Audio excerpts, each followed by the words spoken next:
بسم اللہ الرحمن الرحیم۔ آیت اللہ دستغیب شیرازی کی کتاب بکھرے موتی سے ہم آپ کو واقعہ سنا رہے ہیں کہ خدا کیسے رزق میں اضافہ فرما دیتا ہے۔ ہم ہمیشہ یہی سوچتے رہتے ہیں کہ کیوں ہمارا رزق اتنا کم ہو رہا ہے، لیکن ہم کبھی یہ نہیں سوچتے کہ اگر پائپ کا نیچے کا سرا بند ہوتا ہے تو پانی اوپر ہی جمع ہوتا رہتا ہے، نکلنے کی کوئی سبیل نہیں ہوتی۔ ہم چاہتے ہیں کہ اپنی دولت کو صرف اپنے پاس ہی رکھیں۔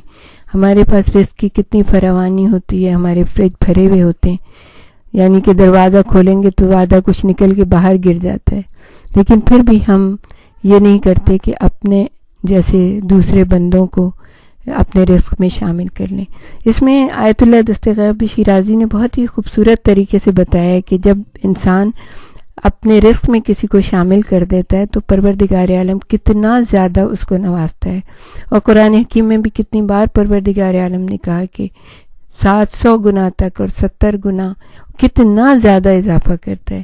تو مرحوم نوری کا واقعہ انہوں نے لکھا ہے، ان کی کتاب کلمہ طیبہ میں صدقات و خیرات اور راہ خدا میں مال خرچ کرنے کی فضیلت کے سلسلے میں تقریباً 40 واقعات بیان کیے۔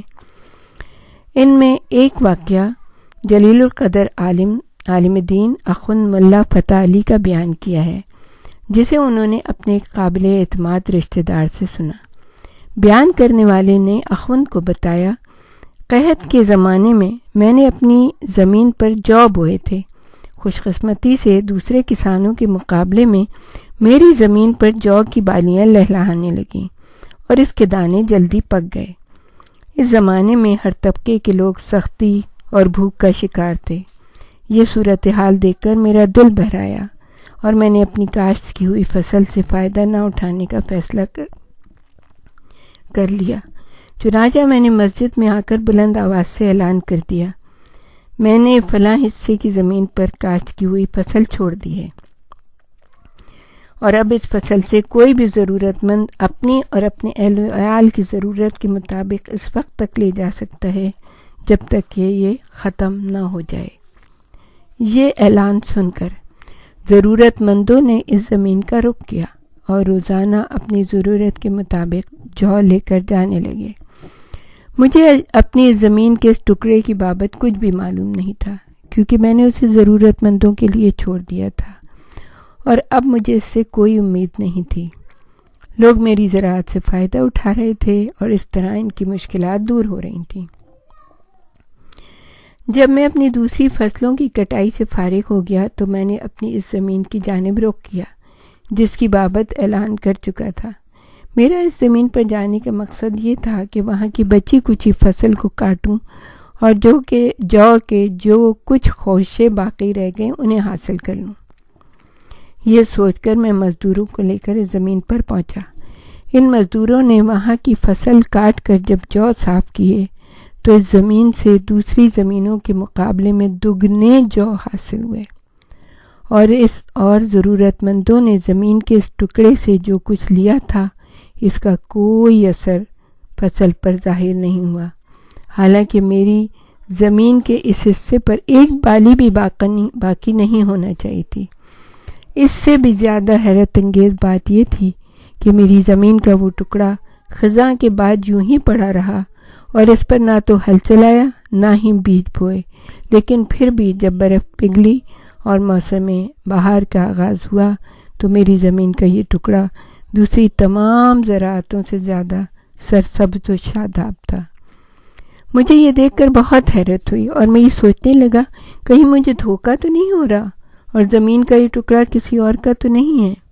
لیکن سچ تو یہ ہے کہ اللہ جس کے رزق میں چاہتا ہے اضافہ فرما دیتا ہے۔ اسی طرح اخوند فتح علی بیان کرتے ہیں کہ ان کے رشتہ داروں میں ایک رشتہ دار کے پاس انگور کا باغ تھا۔ یہ باغ شاہراہ عام کے کنارے واقع تھا۔ جب پہلی مرتبہ انگور کے خوشے پک کر تیار ہو گئے تو میرے عزیز نے باغ کے نگہبان کو یہ ہدایت کی کہ وہ شاہراہ کی سمت میں موجود انگوروں کی بیلوں سے خوشے نہ چنے اور یہ انگور راستہ چلنے والوں کے لیے چھوڑ دے۔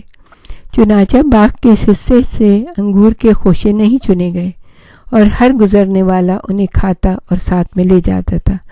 اس سلسلے میں کسی قسم کی کوئی رکاوٹ نہیں تھی، یہاں تک کہ خزاں کا موسم ختم ہونے لگا اور بقیہ تمام انگوروں کے خوشے چن لیے گئے اور صرف شاہراہ کا وہی حصہ باقی رہ گیا جو گزرنے والوں کے لیے چھوڑ دیا گیا تھا۔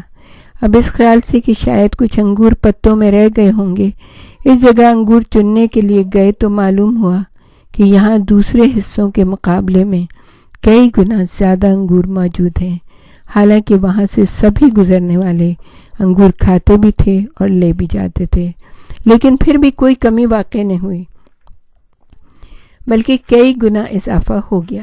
سچ ہے، خدا جس کے رزق میں چاہتا ہے اضافہ فرما دیتا ہے۔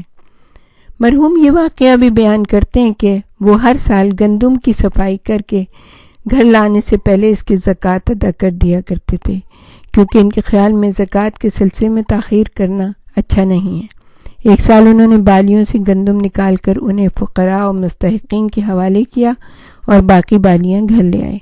گھر آ کر انہوں نے بالیوں سے گندم نکالا تو معلوم ہوا کہ فقراء و مستحقین کو زکوٰۃ کی مقدار گندم ادا کرنے کے باوجود ان کے غلے میں کسی بھی قسم کی کوئی کمی واقع نہ ہوئی۔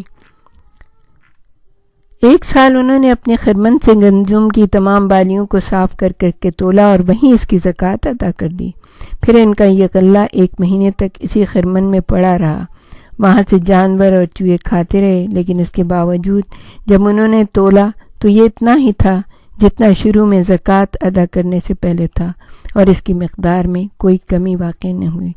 عزیزان گرامی، یہ چیزیں ہمیں سبق سکھاتی ہیں۔ اللہ کا وعدہ سچا ہے۔ ہم کیوں نہیں سمجھتے کہ جو اس نے وعدے کیے ہیں اپنے بندوں کے لیے، تو وہ بندے، اب جب وہ یہ کہتا ہے کہ تم اپنے وعدوں کو پورا کرو، قرآن حکیم بار بار کہہ رہے تو اپنے وعدوں کو پورا کرو، تو جب وہ ہمیں کہہ رہا ہے، ہم سے توقع رکھتا ہے کہ ہم اس کے بندوں کے ساتھ کیے وعدے کو پورا کریں، تو جب وہ اپنے بندے سے کوئی وعدہ کرتا ہے تو آپ کا کیا خیال ہے، یا ہمارا یہ خیال ہے کہ شاید وہ وعدہ پورا نہیں ہوگا؟ ہمیں اپنے رب کے اوپر توکل کرنا چاہیے، ہمیں یقین رکھنا چاہیے کہ اس نے جو وعدے کیے ہیں اپنے نیک بندوں سے، اور وہ ان کو ضرور بالضرور پورا